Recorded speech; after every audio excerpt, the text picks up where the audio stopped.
छत्रपती शिवाजी महाराज हे इसवी सन 1678 मध्ये दक्षिण दिग्विजय करून महाराष्ट्रात परत येत असताना कर्नाटकातील गदग प्रांतातील बेलवडी या छोट्या गढीस त्यांनी वेढा घातला. इथे झालेल्या लढाईत मल्लाबाई देसाई हिनं आपल्या महिला सैन्यासह मोठ्या धैर्यानं झुंज दिली.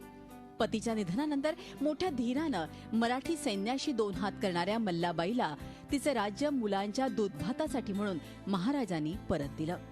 त्याचबरोबर स्वातंत्र्यासाठी लढणाऱ्या मल्लाबाईला सावित्री म्हणून गौरवलं देखील.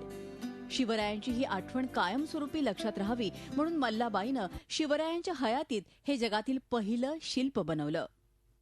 शिवाजी महाराजांच्या प्रति कृतज्ञता म्हणून तिनं आपल्या जे काय राज्य होतं त्या राज्यामध्ये अशा पद्धतीचे हे वीरगळ तयार करून ठेवलेले आहेत. आणि हे त्याच वेळेचे आहेत. म्हणजे शिवाजी महाराजांच्या काळातला हा शिवाजी महाराजांचा पुतळा म्हटला तरी चालेल किंवा शिल्प म्हणले चालेल. आणि जगातलं शिवाजी महाराजांचं पहिलं दगडी शिल्प आहे. धारवाडच्या उत्तरेस यादवाड हे छोटं गाव आहे. या गावातील एका मंदिरात हे शिवाजी महाराजांचं काळ्या पाषाणातील शिल्प आडवं ठेवण्यात आलंय. या शिल्पाची उंची 3 फूट आणि रुंदी 2.5 फूट इतकी आहे. हे शिल्प 2 भागात विभागलं गेलंय. शिवाजी महाराज बसलेले आहेत मसनदीवर. एक बाळ त्यांच्या मांडीवर आहे. त्याला महाराज वाटीतून दूध पाजतायत. आणि 2 स्त्रिया आहेत तिकडं आणि इकडं बाजूला. त्यातली एक मल्लवाचं हे शिल्प असणार आहे, कारण ते सगळी ती वेशभूषा सगळी दिसते आणि ती शिवाजी महाराजांना काहीतरी भरवते. अशा पद्धतीचं ते हे सगळं शिल्प आहे. या शिल्पाचा इतिहास इथल्या ग्रामस्थांना माहीत नसल्यामुळे ते या शिल्पाची देखभाल म्हणावी तशी करत नाहीत.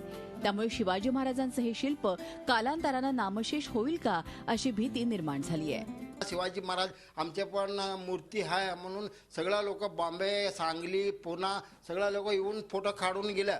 फोटो ते निचळ नाही आला म्हणून हे आम्ही इथं व्यवस्थित ते मंदिर होईल तर विजृंभण करून ते स्थापना करणार आम्ही.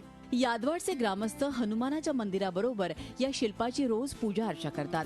हनुमानाचं मंदिर बांधकामाचं काम सुरू असल्यामुळे या शिल्पाला एका कोपऱ्यात जागा देण्यात आली आहे. बांधकाम पूर्ण झाल्यानंतर हे ऐतिहासिक शिल्प ग्रामस्थ पुन्हा उभं करणार आहे. पण त्यासाठी त्यांनी हनुमान मंदिराच्या बाहेर आणि गटारीच्या समोर त्याची जागा निश्चित केली आहे.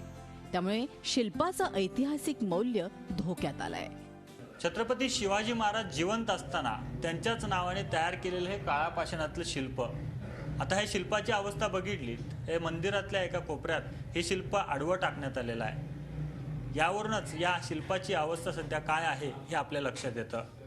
महाराष्ट्र सरकारनं फक्त छत्रपती शिवाजी महाराज की जय म्हणण्याऐवजी या शिल्पाचं संवर्धन आणि जतन करण्याची गरज आहे. अन्यथा एक मोठा इतिहास पुसला जाण्याची शक्यता नाकारता येत नाही. व्हिडिओ जर्नलिस्ट मिथुन राजसह प्रताप नाईक, झी मीडिया, यादवाड. झी 24 तास रहा एक पाऊल पुढे.